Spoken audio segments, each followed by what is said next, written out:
कृषि कानून? नहीं। तो क्या पेट्रोल के दाम? अरे नहीं भाई नहीं। अच्छा वो भी नहीं, पक्का बढ़ता प्रदूषण ही होगा। नहीं। आज तो हम एक बेहाल, बेसुध व बीमार मातृभाषा हिंदी के विचार एक नाटक के रूप में प्रस्तुत करने जा रहे हैं। ओह, तो हिंदी बीमार है। मुद्दा हिंदी भाषा को ऊपर और अंग्रेजी भाषा को नीचा रखना नहीं है, नहीं है, नहीं है। मुद्दा किसी भाषा को नीचा रखना नहीं है, परंतु लोगों में यह संदेश पहुंचाना है कि हिंदी हमारी मातृभाषा है और हमें उसका आदर करना चाहिए। तो चलिए साहिबान, मेहरबान, कदरदान, आपके सामने प्रस्तुत है एक नाटक जिसका शीर्षक है हिंदी बीमार है। सुनो सुनो भाई सुनो सुनो, क्या हो गया है हाल, क्या हो गया है हाल। देखो भाई देखो, कौन है ये, इसका हो गया है बुरा हाल। क्या हो गया है हाल, किसका हाल और कैसा हाल? कोई बताएगा भी सही, हमारे देश भारत में इतना बुरा हाल किसका, कैसे और क्यों? अरे भाई हिंदी का, हिंदी हो गई बीमार, हिंदी हो गई बीमार। हिंदी बीमार है, ये सुनकर तो मैं हैरान हूँ, क्या ये सच है? हाँ भाई हाँ। अरे भाई हिंदी बीमार कैसे हो गई, हिंदी बीमार कैसे हो गई? हिंदी की ऐसी दुर्दशा क्यों भाई क्यों? आखिर हिंदी बीमार क्यों हो गई है? आखिर क्यों? मैं हो गई बीमार, मैं हो गई बीमार। अरे भाई कोई मुझे भी बताएगा आखिर हिंदी बीमार क्यों हो गई? कोई बताएगा भी जरा, हमारे देश भारत में मातृभाषा की ये दुर्दशा, आखिर इसके लिए कौन उत्तरदायी है? आखिर कौन?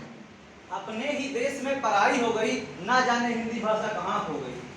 जिस भाषा को भारत के गौरव का प्रतीक माना जाता था, आज तो खोती जा रही है। आखिर ऐसा क्यों?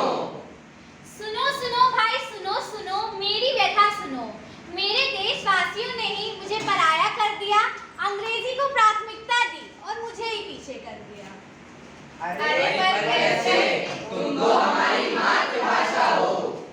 तुम तो सम्मान की अधिकारी हो, तुम्हारा ये अपमान क्यों, कैसे?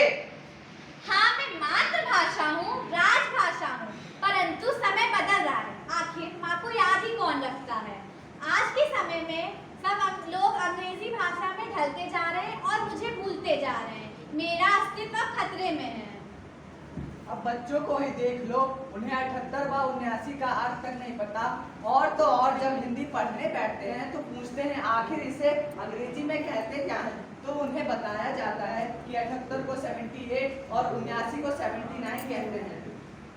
और तो और माता पिता भी उन्हें घर में अंग्रेजी बोलने के लिए कहते हैं ताकि वह अपनी जिंदगी में सफलता प्राप्त कर सके, परंतु उन्हें यह नहीं पता कि सिर्फ अंग्रेजी भाषा के माध्यम से ही नहीं बल्कि हिंदी भाषा के माध्यम से भी बच्चे सफलता प्राप्त कर सकते हैं।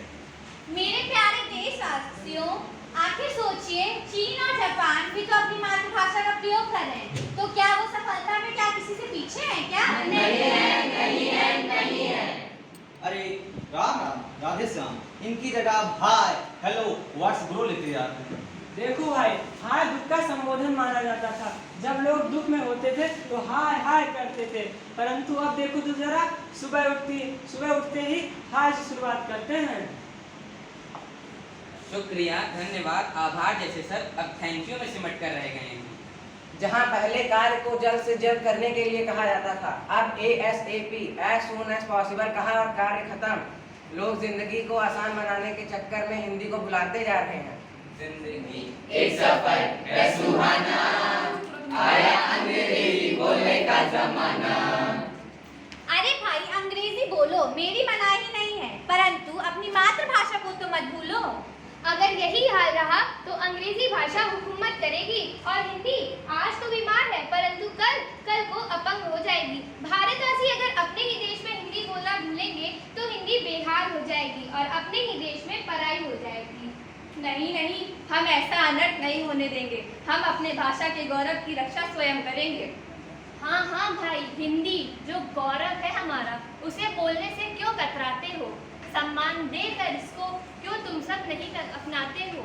एकजुट होकर हम सभी को हिंदी को अपनाना है, अंग्रेजी से पहले हिंदी को सम्मान दिलाना है, हिंदी को